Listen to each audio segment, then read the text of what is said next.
Bien, continuando con el capítulo 3 del metabolismo de carbohidratos, el particular se trata sobre el metabolismo del glucógeno, el polisacárido de reserva de glucosa en el organismo.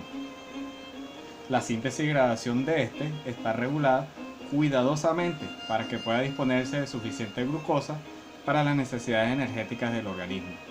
El metabolismo del glucógeno está controlado principalmente por la influencia de tres hormonas: insulina, glucagón y epinefrina. Desde el punto de vista biomédico, el glucógeno hepático funciona para almacenar glucosa y exportarla para mantener la glucosa en sangre durante el estado de ayuno.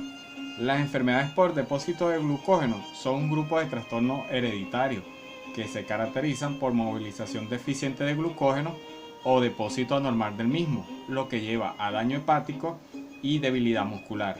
Algunas de estas enfermedades, como la enfermedad de Cori, dan como resultado muerte temprana. Bien, la síntesis y degradación del glucógeno es en el sentido, está regulada para disponer suficiente glucosa. La glucogénesis, en primer lugar, comporta tres reacciones, que es la síntesis de glucosa 1-fosfato, síntesis de UDP glucosa y síntesis de glucógeno a partir de UDP glucosa, ese fosforibosil glucosa o glucósido fosforilado. Anteriormente se suponía que la glucosa sanguínea era el único precursor de este proceso. Hoy en día se sabe que parte del glucógeno hepático se forma por un mecanismo que contempla o que tiene como precursores moléculas de 3 carbonos, que generalmente es la alanina y el lactato. Bien, entonces aquí tenemos un ejemplo esquemático de cómo procede la glucogénesis, que va incorporando a una molécula que porta o que ceba unidades monosacáridas de glucosa, que es una proteína que se llama glucogenina, y que va incorporando entonces esa glucosa proveniente de la dieta en forma de almacén mediante la enzima glucoquinasa o la exoquinasa D hacia unidades repetidas y por supuesto creando puntos de ramificación. Recordemos que este es un polisacárido que está muy ramificado. Entonces la primera reacción, que es la síntesis de glucosa 1-fosfato, está catalizada por una enzima que es la fosfoglucomutasa, que porta un grupo fosfato y que transforma esa glucosa 6-fosfato, que es el sustrato de este proceso, en glucosa 1,6-bifosfato de manera intermedia, para luego obtener glucosa 1-fosfato. La reacción es fácilmente reversible. La reacción 2 procede con la síntesis de UDP glucosa. Esta está catalizada por una enzima que fosforiliza o que une la glucosa al nucleótido más reactivo, que es ideal para este proceso, que es la uridina trifosfato. En el proceso se obtiene o se hidroliza dos fosforilos que a su vez impulsan la reacción a través de su hidrólisis. Entonces la glucosa 1-fosfato se convierte en uridina difosfato de glucosa o UDP glucosa. Este es el paso como tal inicial de la síntesis, que involucra la proteína que le estoy mencionando, que se le determina como cebador de glucosa o glucogenina.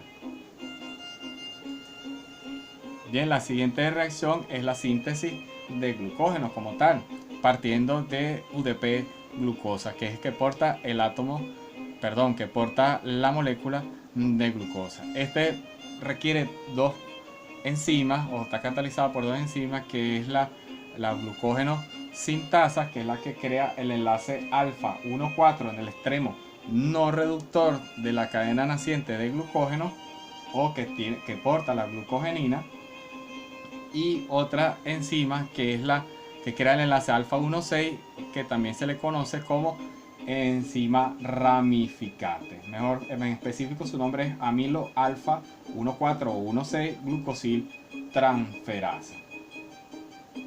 Entonces fíjense, la reacción ocurre cuando se coloca o se deja esa glucosa de la que porta la UDP glucosa en el extremo no reductor de la cadena en la cadena del glucógeno naciente, creando el enlace alfa 1,4, el enlace glucosídico, y la otra enzima, la ramificante, crea el enlace alfa 1,6 en el donde se ramifica el glucógeno. La reacción es irreversible. Este proceso, la glucogénesis, está inhibido por el glucagón y epinefrina, pero a su vez estimulado por la hormona insulina y regulado de manera alostérica por tirosina quinasa. Ahora vamos a estudiar el proceso catabólico, que es la glucogenólisis, donde se degrada este glucógeno, que es básicamente, la inversa de su síntesis. La glucogenólisis comporta dos reacciones bien específicas, que es la degradación o la ruptura de la glucosa en los extremos no reductores del glucógeno, y por último la hidrólisis de los puntos de ramificación de esa glucosa.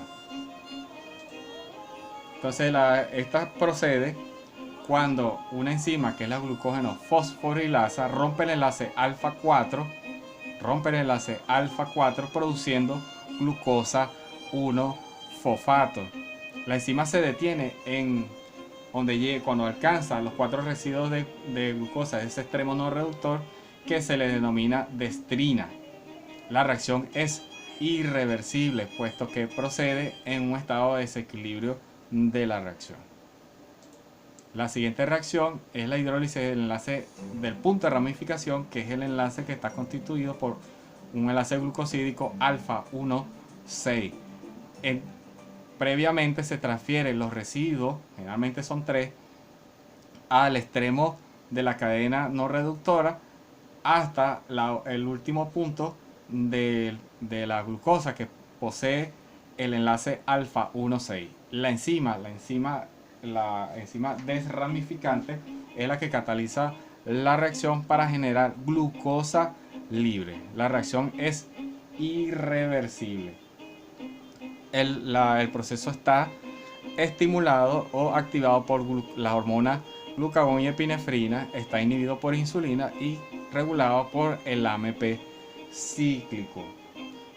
Bien, entonces a grandes rasgos este es el metabolismo del glucógeno, que es el que junto con la gluconeogénesis aporta alrededor del 40% de la glucosa en sangre y mantiene la estabilidad hasta cierto punto. Por ejemplo, el ayuno nocturno, la glucosa en sangre. Continuamos en la parte 4.